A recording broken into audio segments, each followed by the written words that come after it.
Hey guys, what's up? It's Keeps here, and welcome back to another episode of the RB Leipzig series. When we left last time, we were just at the winter break, and as you can see, we're 5 games in, and we've had some pretty decent results since. One thing I will say is the squad has significantly changed. We have got rid of Emil Forsberg and replaced him with Thuram, but we'll look at that in a little bit later.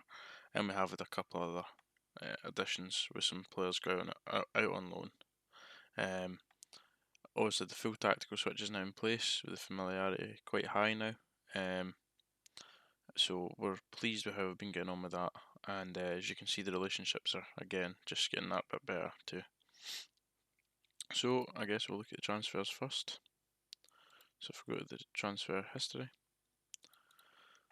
and we look at the expensiveness, so we did bring in Marcus Thuram from Mönchengladbach.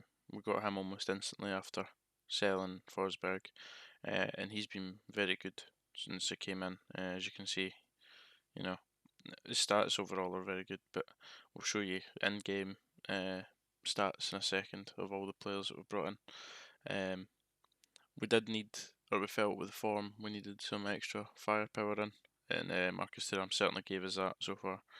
So we're really pleased with how he's got on. As the other signings, we signed Nicholas Dorsch from, I think it was, Heidenheim. So that was a couple of leagues below.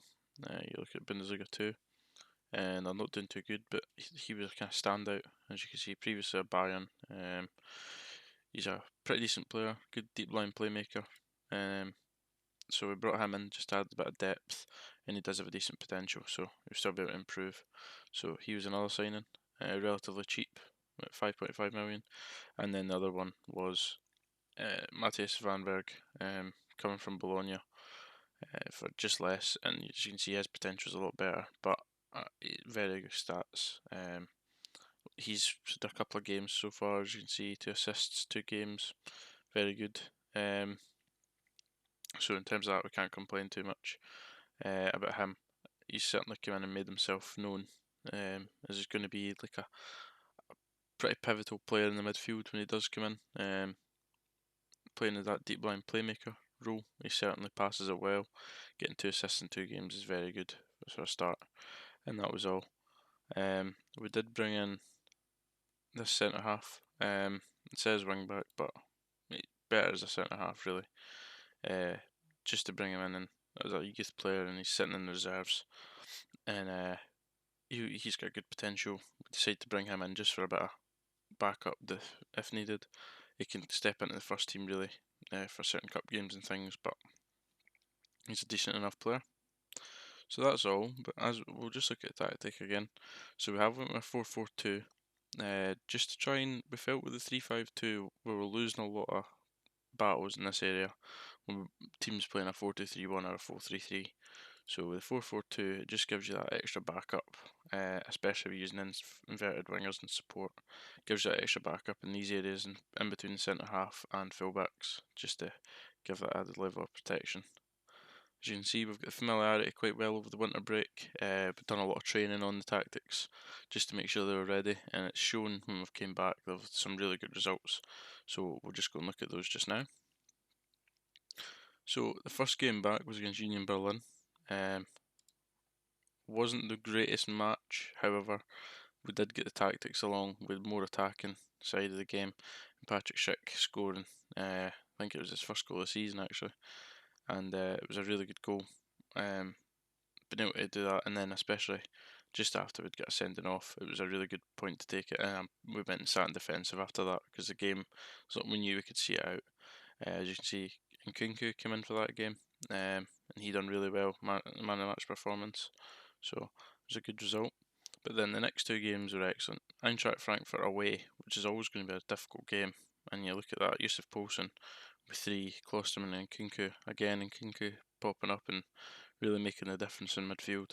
He's really grown into that role in there, and Yusuf Poulsen scoring 3 goals, he's really picked up in the past few weeks. Especially we've had Werner quite missing, so it's been good. And then we go on to Borussia Mönchengladbach. Marcus Thuram, against his old club, and he's shown them what they're missing. You know, 2 goals, 2 good goals as well, and 3 other goals from players against Yusuf Poulsen getting in there, Campo getting on the score sheet, and Sabic, so they haven't been too good so far this season, but certainly showing that they're good enough there. But yeah, Thuram scoring 2 goals, getting his player of the match against his old club, and as you can see, we're battling out a lot more. We're getting more possession than we were getting, while still having good results. We then beat Werder Bremen in extra time. We were really disappointed that I had to go to extra time. You know, we did have to come back and score, but we did play a strong team. It wasn't like we really made any differences. We did have some players out, but it wasn't a weak team per se. So we were quite disappointed we had to get taken the distance on that one. And we eventually got there with bringing on, you know, Werner, Svanberg, Klosterman, Sabitzer, who ended up coming on scoring as well in the 120th minute. But yeah, through the next round of the cup, and that's job done for that one. And then the most recent game was the most disappointing. You know, going away to Bayern Munich, we really did we went attacking. We wanted to be positive. We wanted to try and take the game to them, and we feel we've done that. You know, 57% of possession away to Bayern's a really good result. However, the scoreline's all that matters at the end of the day, and it's not what we've got. So, quite disappointed in that. Felt we could have got more from the match, but you can see the defence put in a good shift, and the attackers put in a good shift. So, we'll just need to take that one in the chin and move on. We'll look at competitions. So as you know, we've got the European Champions Cup coming up soon, or the Champions League, and in the DFB Pokal quarter-final against Hamburg. We'll be hoping we can get through that one with these. But paying attention to the league, with our recent results, we are back up to 6th. We had dropped down just before the winter break, and you know, we're 3 points off of Bayern in the 4th, so we certainly fancy ourselves if we can keep the form we've got going to end up in the top 4 come the end of the season, and hopefully in the Champions League get through the Real Madrid tie. And I feel if we can get through that, we've got a good chance of winning it, because this is as good a quality as you'll come up against. So the finances were an issue last time, and they still are, even after selling Forsberg. We have made a profit in the transfer window, the January transfer window. Anyway, we have spent a lot over the season, obviously, but that was also, you know, signings that came in before I had took over. So you've got Lookman 15, Nkunku 11, Hanswell 10, Cantido 7. So yeah, there's a lot of signings that came in before I came in that have made a big difference in what we've spent.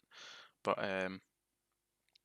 overall, we're pretty happy. The big loss that we did have was Diego Demi joined Bayern. He really wanted to go. Well, thankfully we got 22 million for him.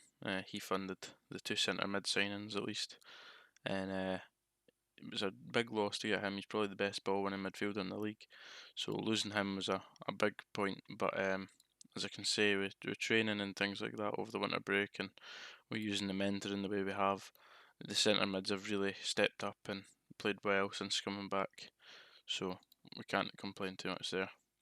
So in the next episode, we will play up to the point of the next round in the Champions League knockouts, and we will play the second leg in the episode, just to give you another look at how the tactic's playing, since I haven't really shown the new tactic, and you know, just give an update from that point.